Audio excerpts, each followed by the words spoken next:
Hello student, chapter 1 relation and function miscellaneous exercise का question number 4 जो कि question में गिवन है। Find the number of all onto function from the set 1 2 3 dot dot dot N to itself. यानी हमें निकालना है number of all onto function, यानी कितने ऑनटू फंक्शन बनेंगे उनकी संख्या बतानी है हमें। और हमारा सेट गिवन है 1 2 3 से लेके एन तक। तो हम इसको मान लेते हैं हमारा सेट ए गिवन है, हमारा 1 कामा 2 कामा 3 और ये एन तक गिवन है सेट। ठीक है, अब इसको समझते हैं हम लोग। जैसा कि ये सेट गिवन है तो इससे हम क्या प्रूव कर सकते हैं। ये पहले से इन्होंने बोला कि ऑनटू फंक्शन है और ये बताना कि कितने ऑनटू फंक्शन बनेंगे। तो इसके हिसाब से अगर हम वैक्यूल्स बनाते हैं और इसमें एलिमेंट लेते हैं, मान लीजिए 1 है 2 है 3 और 4 है। एग्जाम्पल के हिसाब से मैं बता रहा हूँ अभी, एग्जाम्पल से 1 2 3 4 ये सपोज ऐसा एलिमेंट गिवन है, क्योंकि यहाँ पे इनफाइनाइट एलिमेंट नहीं है, एक लिमिटेड एलिमेंट दे रखा है एन तक। बात समझ में आ रही। तो ये हमारा डोमेन हो गया और ये को डोमेन हो गया। हमने मान लिया कि 1 2 4 हमारा एलिमेंट गिवन है। अब ये क्या हो जाएगा, अगर ये ऑन टू फंक्शन है तो ये क्या होगा, प्री इमेज इसकी होगी। जैसे एक की इमेज प्री मिल जाएगी, 2 की प्री होगी, 3 की मान लो कुछ भी होगी, या 3 होगी या 4 की, सबकी प्री इमेज यहाँ पे होगी, तभी ये फंक्शन ऑन टू होगा। अगर ऑन टू है तो ये भी क्लियर है, तो फंक्शन 1 1 भी होगा, क्योंकि सबकी प्री इमेज अगर है तो कोई भी एलिमेंट यहाँ खाली नहीं होगा रिलेशन बनाने से, और कोई भी एलिमेंट अगर खाली नहीं रिलेशन बनाने से तो 1 1 भी हो जाएगा। बात समझ में आ रही। तो इसी बात को लिखते हैं, function is defined on a finite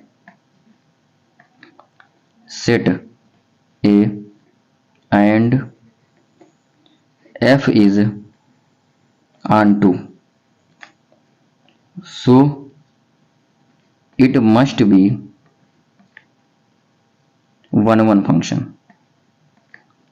ठीक है, अगर हमारा फंक्शन फाइनाइट है सेट ए और वो फंक्शन ऑन टू भी है तो हमारा क्या हो जाएगा, वो फंक्शन ऑटोमेटिक 1 1 फंक्शन हो जाएगा। तो ये बात रही, 1 1 फंक्शन हो जाएगा। अब एक चीज समझते हैं हम लोग कि हमारा जो फंक्शन गिवन है उसमें नंबर ऑफ एलिमेंट कैसे निकालेंगे ऑन टू के लिए, उसको एक एग्जाम्पल के थ्रू समझते हैं। जैसा कि दो सेट हमने मान लिया है और इसमें एलिमेंट फिर से हमने ले लिया है 1 2 4 और 1 2 4। ये हमारा डोमेन है और ये को डोमेन है। ठीक है, अब इसमें क्या करते हैं, देखिए 1 का जो हमारा प्री इमेज है, 1 के लिए जो प्री इमेज है वो कितने बचे हमारे लिए, कितने एलिमेंट है प्री इमेज बनाने के लिए, 4 एलिमेंट है। यानी आप 1 की अगर प्री इमेज बनाते हो, प्री इमेज चाहिए आपको, तो आपके पास कितने इमेज मतलब यहाँ पे एलिमेंट है, 4 एलिमेंट। और 2 की जब प्री इमेज बनाओगे तो कितने मतलब एलिमेंट बचेंगे, ये नंबर ऑफ एलिमेंट मैं लिख रहा हूँ। तो एक तो एलिमेंट प्री इमेज हो चुका है, तब 4 एलिमेंट थे हमारे पास यहाँ को डोमेन में। आप दूसरे का एलिमेंट जब बना रहे हैं तो कितने प्री इमेज बचेंगे, नंबर ऑफ एलिमेंट कितने बचेंगे, 3 बचेंगे, 3। इसी तरीके से अगले एलिमेंट के लिए यानी 3 एलिमेंट के लिए प्री इमेज जो हमारे पास बचेगी वो 2 एलिमेंट बचेंगे। फिर अगले एलिमेंट के लिए यानी 4 के लिए जो प्री इमेज बचेगी, नंबर ऑफ प्री इमेज वो कितनी बचेगी, 1 बचेगी।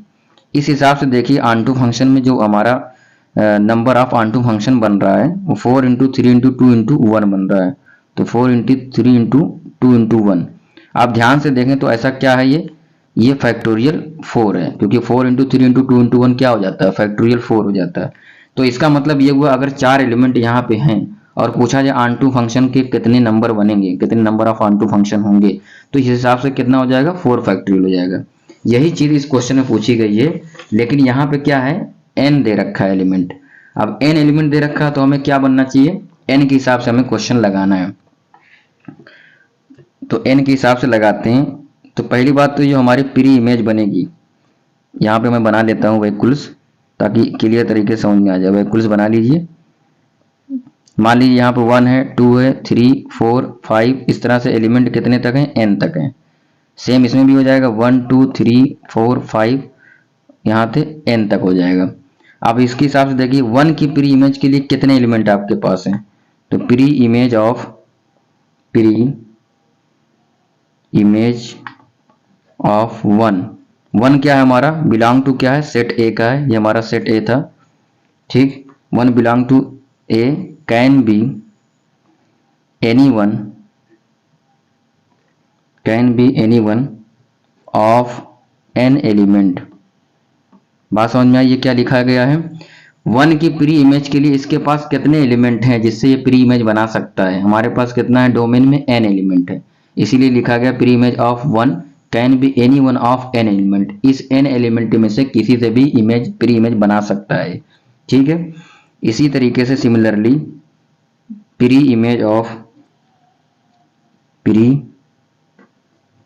ऑफ टू हमारा एलिमेंट है जो कि बिलोंग करता है ए से, can be any one of n-1 element, क्योंकि एक एलिमेंट तो हमारा पहले वाले से इमेज बना चुका है एक एलिमेंट, तब n एलिमेंट थे। अब एक एलिमेंट जब बन गया तो हमारा कितना हो जाएगा, n-1 एलिमेंट बचेंगे हमारे साथ रिलेशन बनाने के लिए। बात समझ में आ रही? सिमिलरली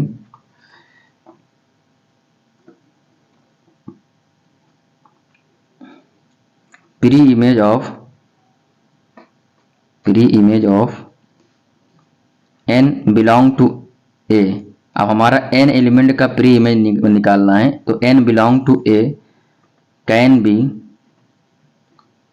वन एलिमेंट, क्योंकि अब हमारे पास जब हम n एलिमेंट पे पहुंच जाएंगे तो यहाँ पे कितना एलिमेंट बचेगा, सिर्फ एक एलिमेंट बचेगा, क्योंकि बाकी का प्री इमेज तो बन चुका रहेगा।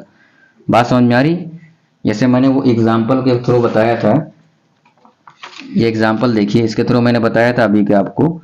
तो इसमें यह था कि जो लास्ट एलिमेंट हमारा 4 है उसके लिए कितना बना प्री इमेज, एक ही एलिमेंट बचता है लास्ट में। इसी तरीके से अब n एलिमेंट रहेंगे तो उसके लिए इमेज तो नंबर ऑफ एलिमेंट यहाँ कितने बचेंगे, वो 1 ही बचेंगे। ठीक है, बात क्लियर आ रही है?